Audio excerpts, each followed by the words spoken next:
Welcome friends, আজকে আমি Amazon থেকে আরো একটা প্রোডাক্ট নিয়েছি যেটার আনবক্সিং করব এবং জেনুইন ভাবে দেখব প্রোডাক্টটা কেমন এবং তার রিভিউ দেওয়ার চেষ্টা করব। তো প্রথমেই বলে রাখি আমি আনবক্সিং করছি এবং প্রোডাক্টটা কি আছে। প্রোডাক্টটা আমার এখানে একটা পাওয়ার ব্যাংক আছে যেটা আমি ফ্রিডম সেলে কিন্তু বাই করেছিলাম। আমি আনবক্সিং এর জন্য একদম ওপেন ভাবেই করছি তোমাদের সামনে যাতে সবাই আমরা দেখতে পাই। প্রথমে একটু বিলটা দেখাই। প্রোডাক্ট এখানে দাম হচ্ছে 1848 টাকা। তোমরা যদি দেখতে পাও এখানে বিলিং এর দাম দেখাচ্ছে 1848, 1848। তো এবারে আমি প্রোডাক্টটা বের করি কি আছে। প্রোডাক্ট আশা করছি ঠিকই আছে। হ্যাঁ, প্রোডাক্ট ঠিকই আছে। এটা একটা পাওয়ার ব্যাংক। তো আমি এটা সাইড করি।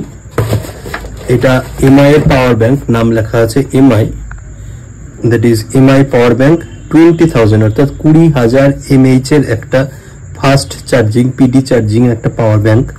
Colour black. পিছনে চলে আসি কি কি পাচ্ছি সেটা আগে একটু ডিটেলস দেখে তারপরে খুলছি। পাওয়ার ব্যাংক, এখানে power bank name, model number দেওয়া আছে, কালার ব্ল্যাক দেওয়া আছে এবং ক্যাপাসিটি হচ্ছে 20,000 mAh, যেখানে 3.7 ভোল্টে এটা কাজ করবে। আউটপুট আছে, ইনপুট আছে। কি কি পাবো? 1 unit contents power bank. 1 unit হচ্ছে ইউএসবি কেবল, অর্থাৎ যে কেবল দিয়ে আমরা পাওয়ার ব্যাংককে চার্জ করতে পারবো বা পাওয়ার ব্যাংক থেকে মোবাইল বা আদার ডিভাইস আমরা চার্জ করতে পারবো। একটা ইউজার ম্যানুয়াল এবং এর কিন্তু প্রাইস এখানে দেখাচ্ছে 3,499 টাকা, দ্যাট ইজ 3,499। সেক্ষেত্রে আমি এই প্রোডাক্টটা পেয়েছি হচ্ছে মাত্র 1849 বা 48 টাকাতে। তাহলে আমি প্রোডাক্টটা ওপেন করছি তোমাদের সাথে।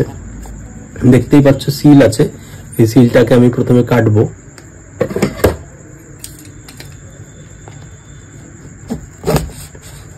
কাটলাম। পাওয়ার ব্যাংকটা আমি ওপেন করি যে ঠিকঠাক অ্যামাজন থেকে আমি পেয়েছি কিনা। সিল কেটে দিয়েছি, ওপেন করছি। আশা করছি তোমরা ভিডিওটা পুরোটা দেখবে, তাহলে হ্যাঁ পেয়েছি একটা পাওয়ার ব্যাংক। ভালো ওয়েট আছে এবং আচ্ছা পুরোটা ব্ল্যাক কালার।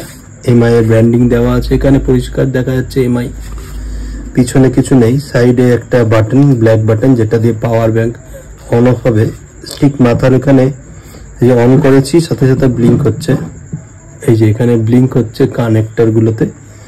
এখানে 4টা পোর্ট আছে, 2টো ইউএসবি আছে, একটা টাইপ সি পোর্ট আছে, একটা হচ্ছে ইউএসবি 2 পোর্ট আছে যদি খুব ভালো মতো দেখো। এবং পাওয়ার ব্যাংকের এখানে 2টো ইন্ডিকেটর ব্লিঙ্ক করছে, মানে সেখানে যদি 4 দিয়ে ভাগ করি 50% মতো চার্জ আছে। পিছনে পরিষ্কার লেখা আছে 20,000 এবং সেখানে বিভিন্ন রকম জিনিস। পাওয়ার ব্যাংকে একটু সাইডে রাখি। এইবারে আমরা ভিতরে আর কি কি পাচ্ছি সেটা বের করব। একটা কেবল যেটা টাইপ সি কেবল এবং এইদিকে হচ্ছে টাইপ সি নয়, অর্থাৎ বোথ সাইড টাইপ সি নয়। আর কিছু আছে, আর আশা করছি ইউজার ম্যানুয়াল মেবি দিয়েছে বা দেয়নি, আমার দরকার পড়বে না। সাইডে রাখছি। পাওয়ার ব্যাংকটা আমি চেক করছি ঠিক আছে কিনা। তো ফার্স্ট আমরা বাইরের একটা চার্জার নিচ্ছি। এই চার্জার স্যামসাং এর। এই চার্জারটা যদি খুলি, এইটা হচ্ছে আমার both side type C charger. তাহলে আমি প্রথমে এই চার্জার দিয়ে দেখি যে টাইপ সি চার্জার দিয়ে টাইপ সি পোর্ট কাজ করছে কিনা। লাগালাম। আমি এখানে ফোন নিলাম। ফোনে এখানে টাইপ সি তে আমি কানেক্ট করছি।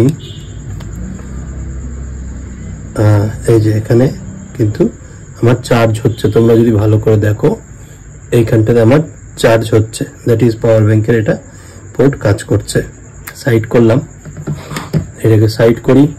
নেক্সট আমি আর একটা পোর্ট দিয়ে চেক করে দেখব। সেটা আমি আর নিজের চার্জার দিয়ে দেখব, ওর চার্জার দিয়ে আমি চেক করছি না। এই পোর্টে লাগালাম।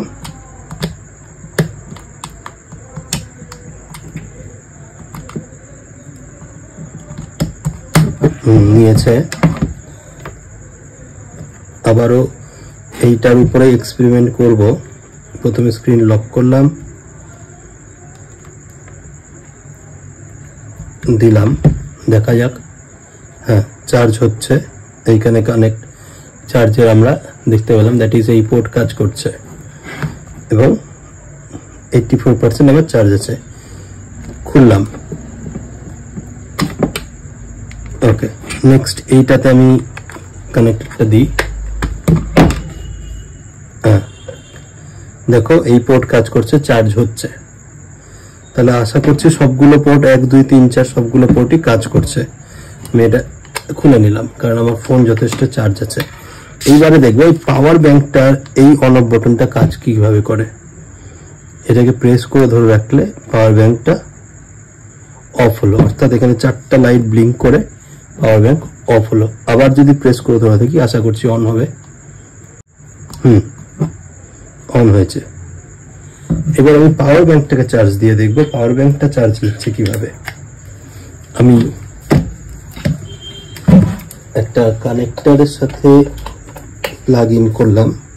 প্লাগ ইন করার পরে পাওয়ার ব্যাংক চার্জারের জায়গা আমি যদি এইটাতে দিলাম, তোমরা দেখো খুব ভালো মতো যদি নোটিস করো পাওয়ার ব্যাংকের সেকেন্ড বাটনটা, অর্থাৎ সেকেন্ড যে লাইটের সুইচটা সেটা ব্লিঙ্ক করছে, দ্যাট ইজ পাওয়ার ব্যাংক কিন্তু চার্জ হচ্ছে। আমার মেন কানেক্টর এখন সোর্স হচ্ছে ইলেকট্রনিক ডিভাইস থেকে, অর্থাৎ প্লাগ থেকে চার্জে দিচ্ছি এটা দিয়ে। তাহলে এইভাবেও কিন্তু আমরা চার্জ করতে পারবো। তাহলে এই ছিল মোটামুটি পাওয়ার ব্যাংকটা, এবং পাওয়ার ব্যাংকটার যথেষ্ট হার্ডি আছে, উপরে প্লাস্টিক কোটেড, পিছনে আছে। আশা করছি ভালো পাওয়ার ব্যাংক হবে। চার্জ দিতে এখানে কি কি পাচ্ছে সেটা আমরা দেখে নিয়েছি। তা রিভিউ ভালো থাকলে তোমরা লাইক করতে পারো এবং শেয়ার করতে পারো। পাওয়ার ব্যাংকের এখানে কি কি আছে দেখে নি। এখানে পরিষ্কার লেখা আছে ট্রিপল পোর্ট আউটপুট, অর্থাৎ 3টে পোর্ট দিয়ে এখানে আউটপুট হচ্ছে। ডুয়াল ইনপুট, মাইক্রো ইউএসবি অথবা ইউএসবি সি, তার মানে দুটো দিয়ে আমার চার্জ করতে পারবো। মাইক্রো ইউএসবি কেবল দিয়েও এবং ইউএসবি সি কেবল দিয়েও আমি চার্জ করতে পারবো। Advance 12 layer chip protection. আমি তাহলে আরেকবার চেক করে নিই মাইক্রো ইউএসবি দিয়ে চার্জ হয় কিনা। তোমরা দেখতে পাচ্ছ আমি এখানে একটা মাইক্রো ইউএসবি একটা কানেক্টর নিয়ে এসেছি। চেক করব এইটা দিয়ে পাওয়ার ব্যাংক চার্জ হচ্ছে কিনা। নিয়েছে, দেখো চার্জ কিন্তু এটাতেও হচ্ছে, অর্থাৎ এখানে যে পরিষ্কার লেখা আছে ডুয়াল ইনপুট পোর্ট সেটা কিন্তু এখানে কাজ করছে। তাহলে আমি টাইপ সি দিয়ে দেখেছি, ইউএসবি দিয়ে দেখিয়েছি। আশা করছি ভালো লেগেছে। এবার আমি চার্জ খুলে নিলাম, এটা ফুল চার্জ করব। এইটাকে আমি এখন আপাতত সাইডে করে রাখছি এবং ভ্যালু ফর মানি আশা করছি হয়েছে। ভিডিওটা কেমন লাগলো জানাও, ভালো লাগলে লাইক করো, সাবস্ক্রাইব করো এবং চ্যানেলটাকে তোমরা সাপোর্ট করো। তাহলে নতুন নতুন আরো ভিডিও এবং সাথে আমার আর্টের ভিডিও সেগুলো আমি দিতে পারবো। ধন্যবাদ।